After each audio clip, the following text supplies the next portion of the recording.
tó o bá ti lè ṣe rere fọ́mọlàkejì ẹ tó o lè fi gbogbo nǹkan tó o ní kó o fi jíǹkì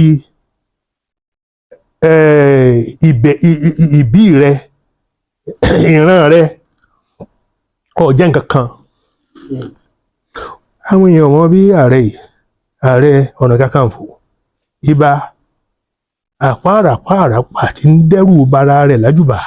Gani Adams wọn mọ bó ṣe débẹ̀. Aláàfin ṣírò gbogbo nǹkan tí ó yẹ ká ṣe á dá èpè áúlẹ̀ padà ẹni tí ó bá jẹ kakanfò nǹkan báyìí ni ó ṣe. Aláàfin mọ̀ pé jà Fúlàní ń bọ̀ ta ni ó gbèjà wa bíi Balógun Ọdẹ́rìn lọ. Ẹ ti rò pé ká máa ṣe eré ká máa ṣẹ̀fẹ̀ ká máa ṣe gbákan òní ipò ààrẹ ipò ológun ni. Èmi tí mo jẹ gbọ̀ǹkà mo mọ̀ díẹ̀ tí mo fi jẹ gbọ̀ǹkà. Mọ́gàjí. N táwa ń fẹ́ ni pé ẹ ń bá lè sọ pé mo fẹ́ dúró tilẹ̀ mi. Àwọn èèyàn wòye pé Ààrẹ Ọ̀nà Kakanfò gan-an àwọn gan-an dákẹ́. Wọ́n ní Sunday Igboho ló ń ja ìjà òun ní lọ ní ń bọ̀. Máa gbọ́ máa fi ọ̀nà mẹ́fà tó ti fi kọ lẹ́tà fáwọn gbogbo gómìnà ẹ tì mí lọ́wọ́ o. Àwọn èèyàn ní bóyá kí Buhari má bàa wádìí owó ẹgbẹ́ bá wa tọ́pa epo. Àwọn èèyàn tí ò gbọ́n tí ò lọ́pọlọ kan lórí ibi tí wọ́n ti fẹ́ mú nìyẹn. Èsùn tó kọ́ fi kàn ní pé tó bá tí iṣẹ́ ìsọgbọ́n tó ṣẹlẹ̀ fún bọ̀ ní 2015 ààrẹ ó gbà mí láàyè láti sọ kìíní. Àwọn ibi tí OPC ní ẹ̀yà dé wọ́n tó bí 26 ní gbogbo Nàìjíríà títí d'Àbújá. Nífà ọ̀gá OPC l'Àbújá là ń pè ní Wọlé ọmọ ńlá ni Wọlé. Gbogbo wọn lọ mẹ́ẹ̀ tí ìtí ẹ̀ ṣe tilẹ̀ Yorùbá. Àwọn kan wá tọwọ́ bọnú APC wọ́n fún àwọn kan lówó owó bántibántí kan fi láwọn ò ṣe ti Gani mọ́ nítorí pé kò ṣe ti Buhari ní 2015 ó sì mọ̀ díẹ̀ tó wọn ò fi lè ṣe ti Buhari. Kí nìdí? Kí nìdí? Yóò dáa fún ọ. Nígbà tí a kó gbogbo àníyàn wa lórí pé ká ṣe 2014 confab Jonathan kò fẹ́ ṣe Afẹ́nifẹ́re ló mú lọ́wọ́ báyìí pé kò ṣe ó sì gbélé wa lọ́wọ́. Ẹmbásì fẹ́ mọ Afẹ́nifẹ́re dáadáa tó bá fẹ́ mọ̀ wá dáadáa yóò mọ̀ pé OPC is the military arm of Afẹ́nifẹ́re Afẹ́ni tí ò bá mọ̀ lóko. Torí gbogbo pé Gani jìyà 41 months in detention 24 months lọ́dún kan 41 months ní Gani lò ní detention káàkiri gbogbo Nàìjíríà wọn sì dájọ́ ẹ̀wọ̀n fún báyìí rí njọ́ kan wọ́n jẹ́ wà ńbẹ̀ tán fìyà jẹ lọ 41 months táwọn tán bá rẹ́jọ́ sí lẹ́yìn ṣé wọ́n ní ti sọ sẹ́wọ̀n ẹni tán fẹ́ pa gidi ni ṣùgbọ́n òótọ́ òun ló ń gbéga. Now àjọ lọ sí confab ní 2014 mo ń sọ tòótọ́ fún ẹ lónìí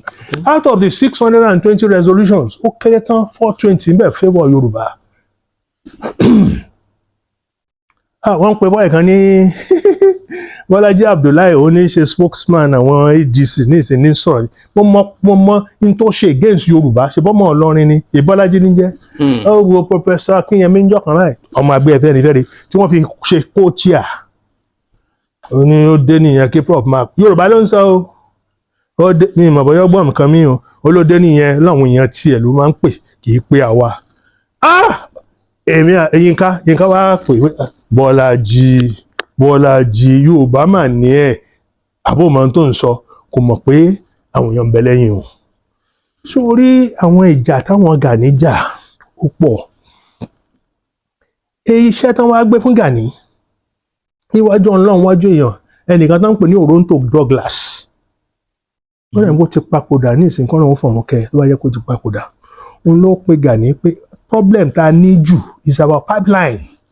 Gbogbo pipeline tó ń bọ̀ láti wọlé dẹ́kọ̀ wọ́n á ti dá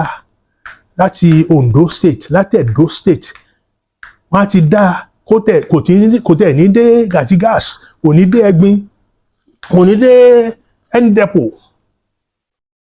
jọ a ti ṣe títí ìwọ ló lè bá a ṣe. Gani nígbà tí àwa ẹ̀ wà ń bẹ̀ tẹ́ ẹ lọ ń pe àwọn èèyàn láti outside Yorùbá land wọ́n ní o ti bu wa lọ́wọ́ jẹ́ ká ṣe é. So tí n bá wá sọ kínní kan fún ẹ tó bá ti kúrò lọ́dọ̀ mi ni wọ́n lọ sọ́dọ̀ ibà mo lè pé gan kí n sọ pé ibà jọba ń dá ọmọkùnrin lóhùn òun ni pé Jonathan sọ kọ́bọ̀ fún Gani kó tó di pé kúrò mẹ́ wọ́n wá gbé yẹn lọ sí EFCC wọ́n gbé gbogbo ẹ̀ lọ àwọn yẹn wá ṣe investigation nígbà tí wọ́n wá rí gbọ̀ngàn pé ṣe ló tún dàbẹ́ ni pé wọ́n fẹ́ bá ti Gani jẹ́ tán gbówó ńláńlá fáwọn èèyàn pé kó má ṣe tiẹ̀ mọ́ pé wọ́n rí owó kankan gbà lọ́wọ́ wọn rí owó kankan wọ́n san owó kankan fáwọn OPC so ìgbà tí gbogbo ẹ̀ wá tó wá jáde so wọ́n ṣe wáyé fẹ́ gọ́ọ̀mẹ̀ntì Buhari ṣe wáyé invite Gani pé ṣòótọ́ náà sanwó ó náà sanwó kí ni bill ó sì fi bí iṣẹ́ tá a dẹ̀ ṣe ó dẹ̀ tún wá ṣò wọ́n pé iye ìgbà báyìí ni wọ́n máa ń ṣe wọ́n máa ń bẹ pipeline lọ́sẹ̀ tí kì í ṣoṣù bàtà àwọn ẹlẹ́ ṣe tán ẹ wò ó bí nǹkan kan bẹ́ẹ̀ bá tún ń ṣẹlẹ̀ mọ́ wọ́n wá fún ní public apology ibi tí Ọlọ́run ti wá mú wọn nìyẹn public apology yẹn ò ní ààrẹ wá send through ẹnìkan lọ́ba fún olórí oko yìí pé ṣé ẹ rí o àwọn ganan tún mi ìyẹn bá rí òkè ẹ lọ san owó Gani fún owó yẹn gan wọn san pé nígbà tí Gani tún máa èèyàn ní ibà nígbà tí ó ń gba owó yẹn hòtẹ́ẹ̀lì ní ibà ló lọ ó dẹ̀ pé gbogbo press ó pé gbogbo àwọn OPC leaders owó rèé o owó náà la gbà gbogbo payment rèé o ṣẹ́yìn press ẹ ti rí o some of the pressmen never wrote about it till tomorrow ẹ̀yin gan oníwèé ìròyìn lẹ̀ ń dákún ọ̀rọ̀ Nàìjíríà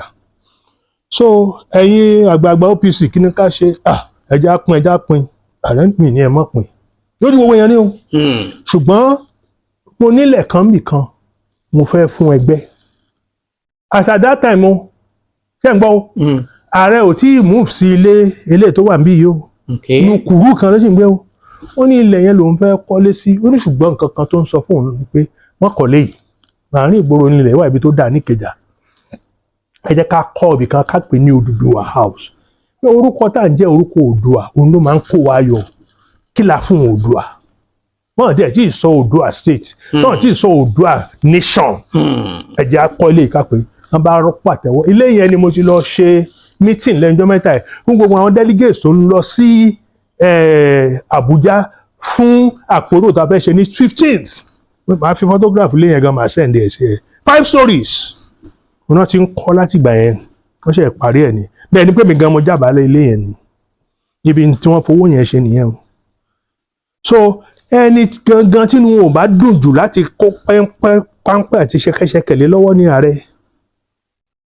ṣùgbọ́n Ààrẹ Ọ̀nà Kakanfò ilẹ̀ Yorùbá ni mo dẹ̀ sọ wípé ẹ̀ẹ̀mẹ́fà ó díndín òun ló lọ bá àwọn gómìnà ó tún kọ lẹ́tà sí wọn pé ẹ ṣígun fún mi kí n ó dẹ̀ sọ fún wọn tí n bá lé gbogbo àwọn Fúlàní lọ lóṣù mẹ́fà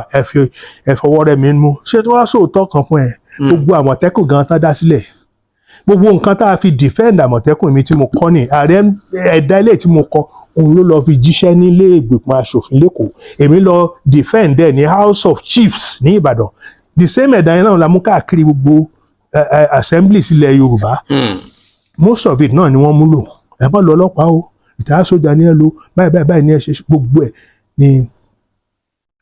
la ṣe mo sọ́tọ̀ gan lọ́yọ̀ọ́ àwọn tó wà ní high table wọ́n pè mí níjọba Ṣèyí Mákindé ní pé kí n máa bọ̀ ní high table so ìbálà pé commitment dẹ̀ sílẹ̀ Yorùbá òpó méjì tí àwọn gómìnà ti dáhùn kínní yẹn wípé ok àṣìgùn fún ẹ ìdí ẹ̀rí bó bá lọ ń ṣe ju eléyìí tó ń ṣe lọ eléyìí tó sì ń ṣe gan àgbọ́dọ̀ sọ síta torí tí wọ́n bá sọ ọ̀tọ̀ nìkan tí ó dà ọmọkùnrin kan lẹ́njọ́ mẹ́ta ló lọ pa Fúlàní kan tí yẹn pàyàwó rẹ̀ sórí oko wọ́n ní kán yẹgi fóònù náà ní Nàìjíríà yìí ẹ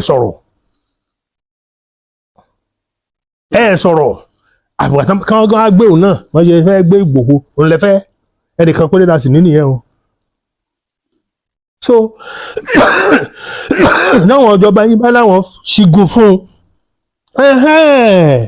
then he has the cover anywhere tó bá lọ àṣẹ́gun nǹkan tó bá ṣe ẹ̀yin gómìnà ẹ̀ lẹ́wà la sọ pé kó lọ ṣe